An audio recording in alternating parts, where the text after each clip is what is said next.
آیت نمبر ہے 58 سورۃ البقرہ۔ وَإِذْ قُلْنَا ادْخُلُوا، اور جب ہم نے کہا داخل ہو جاؤ، هَذِهِ الْقَرْيَةَ اس بستی میں، فَكُلُوا مِنْهَا حَيْثُ شِئْتُمْ، اور کھاؤ اس میں سے جہاں سے تم چاہو، رغداً بافراغت، وَادْخُلُوا الْبَابَ سُجَّدًا وَقُولُوا حِطَّةٌ، اور دروازوں سے داخل ہونا سجدہ کرتے ہوئے اور حِطَّةٌ کہتے ہوئے، نغفر لکم، ہم بخش دیں گے تم کو، خطایاکم، تمہاری خطائیں، وسنزید المحسنین، اور نیکی کرنے والوں کو ہم زیادہ دیتے ہیں یا دیں گے۔ میدان طیہ میں رہتے ہوئے بنی اسرائیل کو عرصہ گزر گیا۔ پچھلی آیت مبارکہ میں مختلف انعامات کا ذکر کرتے ہیں، اس میں میدان طیہ میں رہنا، منسلوا کا اترنا بھی تھا۔ تو وہ کہنے لگے کہ ہمیں سے اس پہ صبر نہیں ہوتا، اگلے رکوع میں انشاءاللہ وہ بھی مضمون پڑھیں گے۔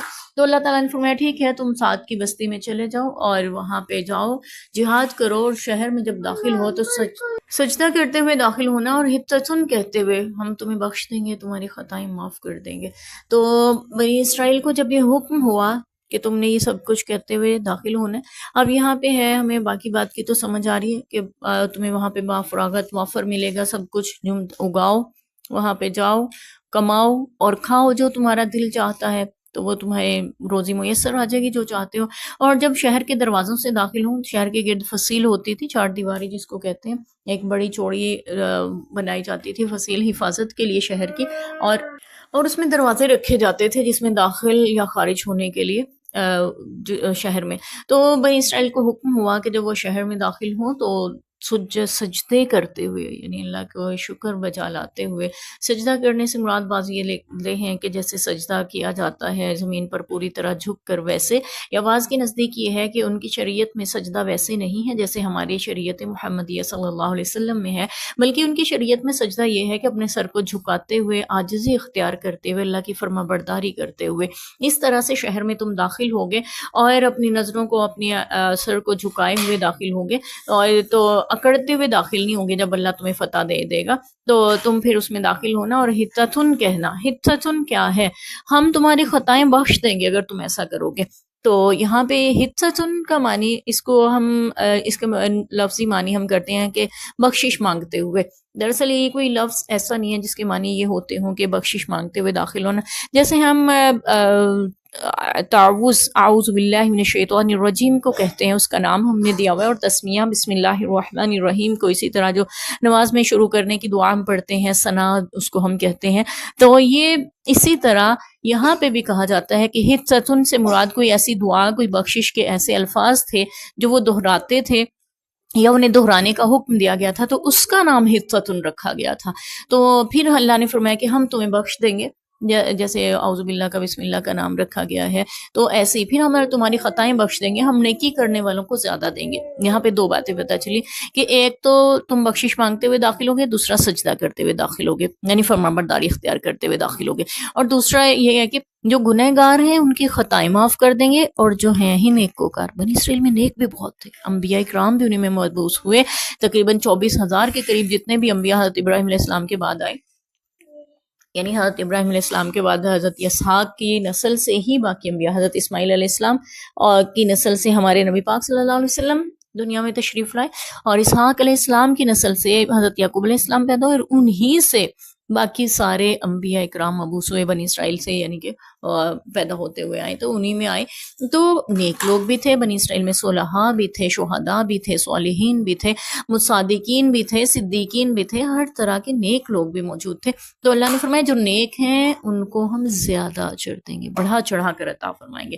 یہ ہماری آیت نمبر 58 کا مفہوم۔ اگلی ہے فَبَدَّلَ الَّذِينَ ظَلَمُوا قَوْلًا غَيْرَ الَّذِي قِيلَ لَهُمْ، پس بدل دیا ان میں سے جو ظالم تھے اس بات کو جو ان سے کہی گئی تھی، یعنی ان سے کہا گیا تھا سجدہ کرتے ہوئے داخل ہونا، اور حطۃ کہتے ہوئے یعنی بخشش مانگتے ہوئے داخل ہونا، لیکن انہوں نے اس بات کو بدل دیا۔ اور اس کی تفسیر میں آتا ہے کہ انہوں نے سجدہ کرنے کے بجائے اپنی سرینوں کے بل گھسٹتے ہوئے شہر میں داخل ہوئے، یعنی زمین پہ اپنی ٹانگیں بچھا لی، اور شہر میں جب داخل ہو رہے ہیں تو گھسٹتے ہوئے، جان بوجھ کے اللہ تعالیٰ کی نافرمانی کرتے ہوئے، اس کے حکم کا مذاق اڑاتے ہوئے داخل ہو رہے تھے۔ ان میں سے نیک لوگ نہیں، ظالم، اللہ نے فرمایا جو ظالم تھے نا، جنہوں نے خود پہ ظلم کیا، اگر وہ فرمانبرداری اختیار کرتے ہوئے داخل ہو جاتے تو وہ بھی نیکی کا اجر پاتے۔ اللہ سے پچھلی آیت میں ہم نے یہ مفہوم ذکر کیا تھا نا کہ اپنے اوپر ظلم انسان کیسے کرتا ہے، تو یہاں پہ بھی اللہ فرما رہے ہیں اپنے اوپر انہوں نے ظلم کرنے والے جو تھے نا، انہوں نے اس بات کو جو ان سے کہی گئی تھی اس کے علاوہ کہنا شروع کر دیا، اور حتتن کے بجائے حبتن حبتن کہنے لگے۔ حبتن کا مطلب ہوتا ہے گندم کی بالی، سٹا خوشہ، تو یعنی الٹ لفظ بولنے لگے جو اللہ نے فرمایا تھا، الٹ کام کرنے لگے جو اللہ نے حکم دیا تھا۔ تو ہمارے ہاں بھی کچھ ایسی عادتیں پائی جاتی ہیں۔ اللہ تعالیٰ نے مردوں کو حکم دیا اپنی آزار ٹخنوں سے اونچی رکھیں، اور عورتوں کو حکم ہے کہ وہ اپنا سطر چھپائے رکھیں، یعنی ان کی آزار ٹخنوں سے نیچے ہونی چاہیے۔ ہم نے اس کو الٹ کر دیا، مرد اپنے پائنچے گھسیٹ کے چل رہے ہوتے ہیں اور عورتوں کی پنڈلیاں بھی کھلی ہوئی ہوتی ہیں۔ تو اللہ تعالیٰ ہمیں ہدایت دے۔ باقی معاملات بھی ہم دیکھ سکتے ہیں اسی تناظر میں کہ اللہ کے حکموں کو ہم کہاں پہ بدل رہے ہیں اور کہاں پہ ان کلمات کو اپنی مرضی سے غلط بول رہے ہوتے ہیں۔ اللہ تعالیٰ ہمیں ہدایت دے، بنی اسرائیل جیسا نہ بنائے، اور نیک لوگ جو ان میں تھے ان جیسا نیک لوگوں کی راہ پہ چلنے والا بنائے۔ تو اللہ تعالیٰ نے ہمیں بتایا کہ یہاں پہ غضب جن لوگوں پر ہوا، انہوں نے جن پہ اللہ کا غضب ہوا، ان کی روش کیا تھی، اور ان میں سے جو نیک تھے ان کے طرز زندگی کیسی تھی۔ تو اللہ نے تعارف کروا کے ہمیں سورہ فاتحہ کا خلاصہ سمجھا رہے ہیں اس پورے قصے کے ذریعے۔ تو اللہ تعالیٰ نے فرمایا کہ یہ دیکھ، پھر ان میں سے جو ظالم تھے انہوں نے اس کے الٹ بات کی، گھسٹتے ہوئے داخل ہوئے، حتتن کی بجائے حبتن کہتے نازل ہوئے۔ پھر اللہ نے کیا کیا، فَأَنزَلْنَا عَلَى الَّذِينَ ظَلَمُوا رِجْزًا مِّنَ السَّمَاءِ بِمَا كَانُوا يَفْسُقُونَ، ان میں جو نافرمانی فسق کرنے والے تھے ان پہ عذاب نازل کیا آسمان سے۔ تو یہ عذاب کیا تھا اس کا ذکر ہم پچھلے آیات مبارکہ میں پڑھ چکے ہیں۔ اللہ نے فرمایا کہ پھر ہم نے اللہ یستہزئ بہم ویمدہم فی طغیانہم یعمہون، کہ اللہ نے پھر ان کو ہدایت نہیں دی، ان کا بھی مذاق بنا کے رکھ دیا۔ آج تک وہ لوگوں کے لیے مذاق بنے ہوئے ہیں۔ اب بھی کوئی تصور کرے نا، کوئی بچے کو بھی آپ بتائیں کہ کیسے بنی اسرائیل شہر میں داخل ہو رہے تھے اپنی ٹانگیں بچھا کے گھسٹتے ہوئے اور حبتن کہتے ہوئے، تو اس بچے کو بھی اس پہ ہنسی آتی ہے۔ تو اللہ نے بھی ان کا مذاق بنا کے رکھ دیا۔ اس لیے کبھی دین کا مذاق نہ اڑائے، کبھی دین کا مذاق نہ اڑائے، ورنہ آپ خود مذاق بن کے رہ جائیں گے۔ اللہ ہدایت عطا فرمائے۔ اور پھر انہیں ہدایت نصیب نہیں ہوئی، بلکہ اپنی اس بدمستی میں، اپنی گمراہیوں میں ہی بھٹکتے ہوئے اللہ نے ان کو چھوڑ دیا۔ ہدایت نصیب نہیں ہوتی دین کا مذاق اڑانے سے، اللہ کے احکامات کا مذاق اڑانے سے۔ تو یہ اللہ کی طرف سے جواب ہوتا ہے۔ تو ہم تو ہدایت مانگتے آ رہے ہیں نا، اللہ میں ہدایت دے، اللہ میں ہدایت، صراط مستقیم عنایت فرما۔